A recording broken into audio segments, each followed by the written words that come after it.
Good morning students. 10th मई का current affairs discuss कर लेते हैं। सबसे पहले बात कर लेते हैं ऑपरेशन सिंदूर की।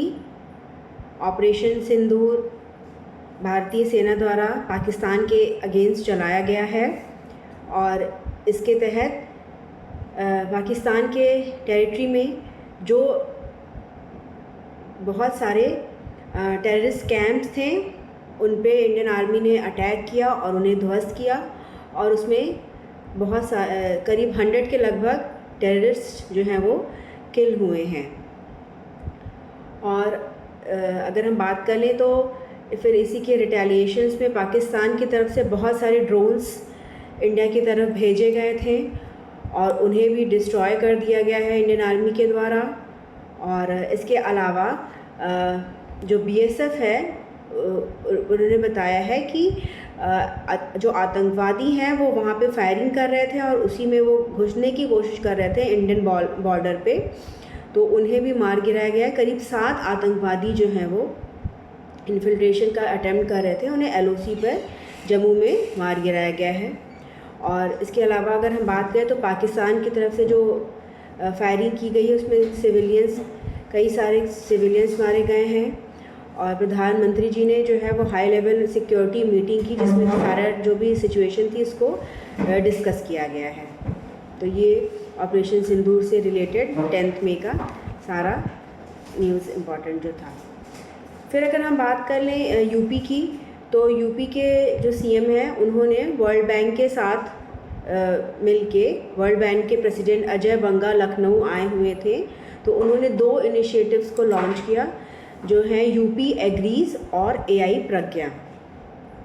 UP एग्रीज जो है वो एग्रीकल्चरल इनोवेशन से रिलेटेड है और AI Pragya digital transformation in the state, मतलब वो UP का जो स्टेट है उसमें डिजिटल ट्रांसफॉर्मेशन करने के लिए हेल्प करेगा। तो इसके लिए जो वर्ल्ड बैंक है उसने लोन प्रोवाइड किया है और यूपी का विज़न है कि यूपी को 1 ट्रिलियन इकॉनमी बनाना है 2027 तक, गवर्नमेंट का लक्ष्य है। तो जो UP एग्रीज है वो एग्रीकल्चर सेक्टर में काम करेगा और 28 डिस्ट्रिक्ट्स हैं बुंदेलखंड और पूर्वांचल रीजन्स की, वहाँ पे ये वर्क होगा। इसके अलावा अगर हम AI प्रज्ञा की बात करें तो AI प्रज्ञा जो है वो आर्टिफिशियल इंटेलिजेंस की ट्रेनिंग देगी गवर्नमेंट उसके द्वारा करीब 10 लाख यूथ्स को। तो ये दोनों स्कीम्स हमारे एग्जामिनेशन के लिए इम्पॉर्टेंट है। इसमें जो UP एग्रीज है इसमें जो वर्ल्ड बैंक है करीब 2700 करोड़ रुपए खर्च करेगा और उसमें कुछ शेयर UP की गवर्नमेंट खर्च करेगी और 35 ईयर्स तक के लिए इनको लोन प्रोवाइड किया जाएगा, जिसका जो रेट है वो 1.23% के लगभग इंटरेस्ट रेट रहेगा। तो ये माना जा रहा है कि इन दोनों जो भी आपके हैं UP एग्रीज और AI प्रज्ञा, इससे जो है वो जो UP की इकॉनमी है उसको बूस्ट करने में हेल्प मिलेगी।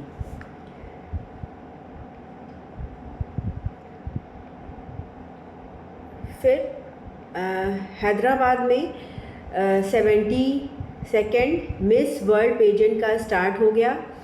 इस बार जो मिस वर्ल्ड की जो प्रतियोगिता है वो भारत में हो रही है। भारत में तेलंगाना स्टेट में हो रही है और हैदराबाद सिटी में हो रही है। तो वहाँ पे शनिवार को गच्चीबोली इंडोर स्टेडियम में इसका इनाग्रेशन हुआ, बहुत ही भव्य इनाग्रेशन हुआ और उसमें जो है वो काफ़ी सारे जो वहाँ की कल्चर और इनोवेशन को दर्शाने के लिए बहुत सारे प्रोग्राम्स हुए। और जो आपका मिस वर्ल्ड ऑर्गेनाइजेशन की जो CEO हैं वो जूलिया मॉर्ले हैं। फिर 3 दिन तक ये चलेगा कार्यक्रम। फिर इसके अलावा अगर हम बात कर लें तो एक निपा वायरस न्यूज़ में है केरला में, तो इससे रिलेटेड आर्टिकल भी निकला था और इससे जो है वो न्यूज़ भी है इसमें कि केरला के कुछ पार्ट्स में जो है वो फिर से पाया गया है कि निपा वायरस फैल रहा है। तो इसके बारे में थोड़ा सा डिस्कशन कर लें। निपा वायरस जो है वो बेसिकली अभी इसका जो 3rd केस है वो रिपोर्ट किया गया 8 मई को और इसमें ये बताया गया है कि जो जेनेटिक सीक्वेंस है, इसमें एक एडिटोरियल भी निकला है, तो इसमें डिस्कस किया गया है कि किस तरह से जो निपा वायरस का जो जेनेटिक सीक्वेंस है उसको काम करना पड़ेगा उस पर, और उसका जो डाटा है उसको शेयर करना पड़ेगा। इसके पहले जो निपा वायरस के जो आउटब्रेक्स हुए थे वो 2018 में हुए थे और 2023 में हुए थे। और अगर इसकी हम बात कर लें तो इसका टाइमली डिटेक्शन और क्लिनिकल प्रेजेंटेशन बहुत इम्पॉर्टेंट है, अदरवाइज़ इसमें जो मॉर्टेलिटी रेट है वो बहुत हाई होती है। 18 के लगभग, अगर 2018 में इसमें पाया गया था इसका जो वायरस है लोगों में, और उसमें 17 डेथ हुई थी, तो बहुत ही सीवियर बीमारी है।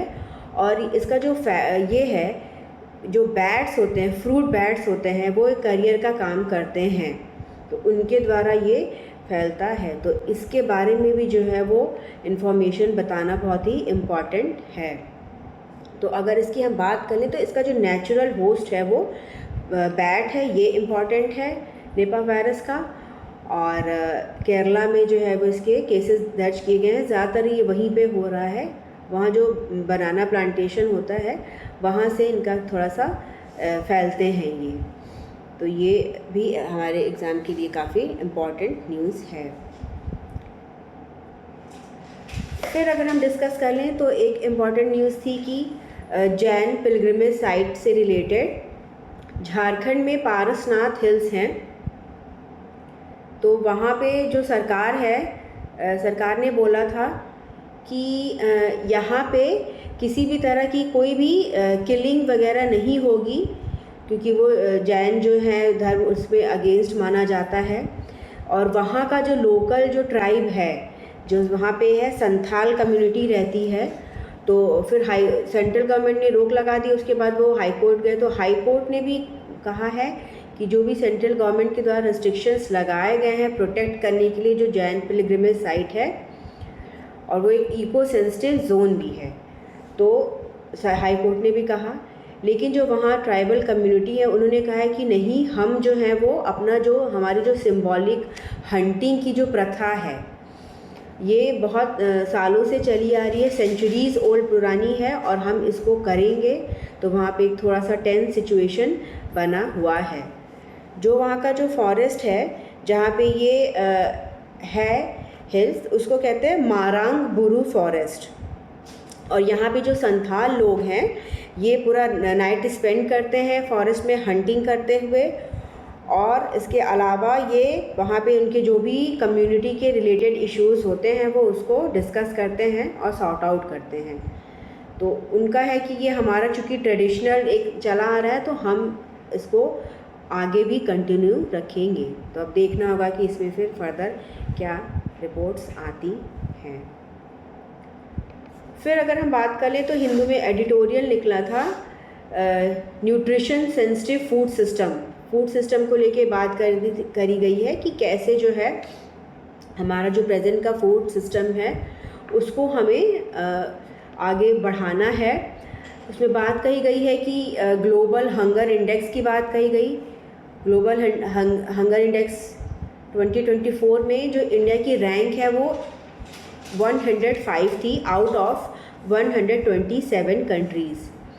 और इसमें नेशनल फैमिली हेल्थ सर्वे के डाटा को भी बताया गया है, और इसमें बताया गया है कि नियरली 1094 मिलियन इंडियंस जो हैं वो अंडर नरिश्ड हैं।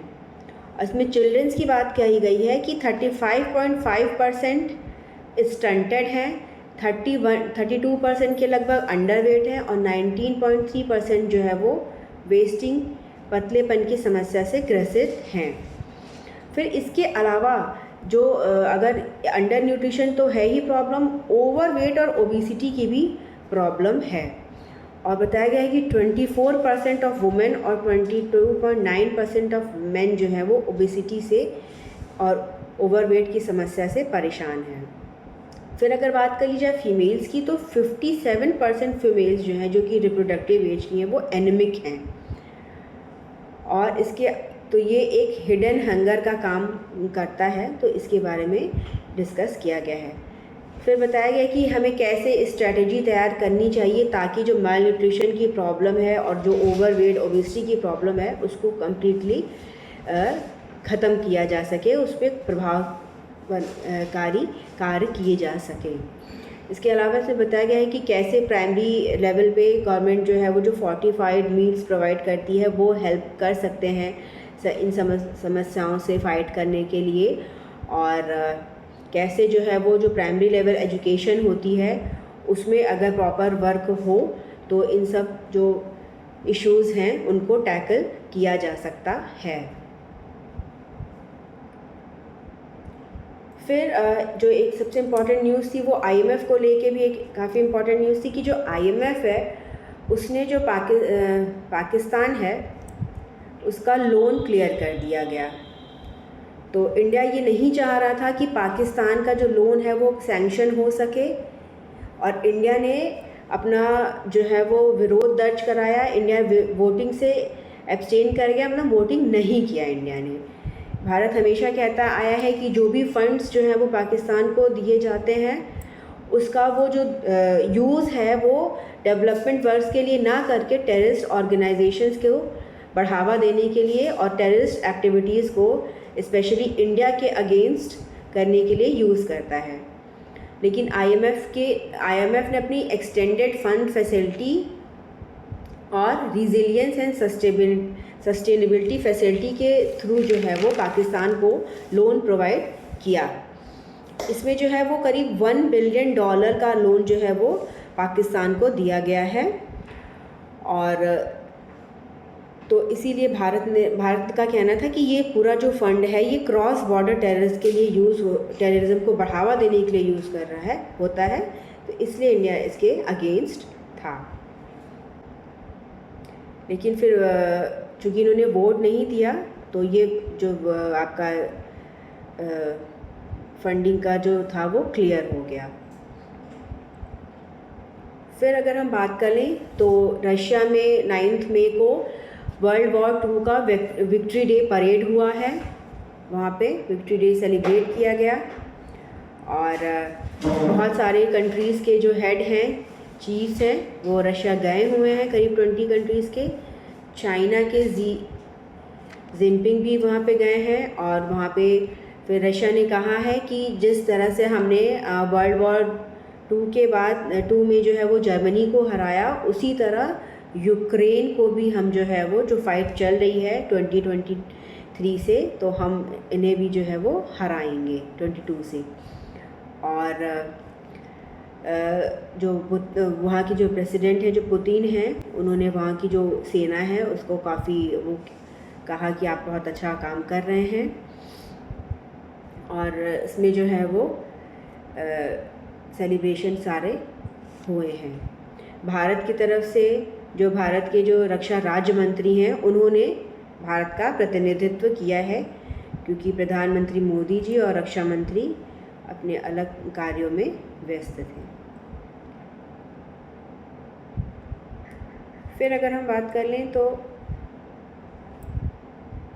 इसके अलावा कुछ और भी इम्पॉर्टेंट न्यूज़ थी उस दिन, जिसमें कि अगर आप बात करिए तो आरबीआई की एक न्यूज़ थी कि कैसे हीट वेव मैनेजमेंट, मतलब हीट मैनेजमेंट को लेके एक आर्टिकल निकला था हिंदू में, तो उसमें काफ़ी डिस्कशन किया गया कि कैसे जो सिटीज़ हैं उनको अपना हीट एक्शन प्लान बनाना होगा ताकि जो एक्सट्रीम समर में जो प्रोडक्टिविटी कम हो जा रही है वो उससे बचा जा सके।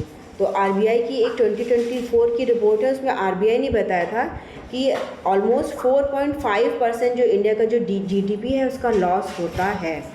तो इसलिए जो हीट मैनेजमेंट है एक्सट्रीम समर में वो भी बहुत ही इम्पॉर्टेंट है। तो ये 10th मई से रिलेटेड सारी इम्पॉर्टेंट न्यूज़ थी और इनको हमने डिस्कस कर लिया।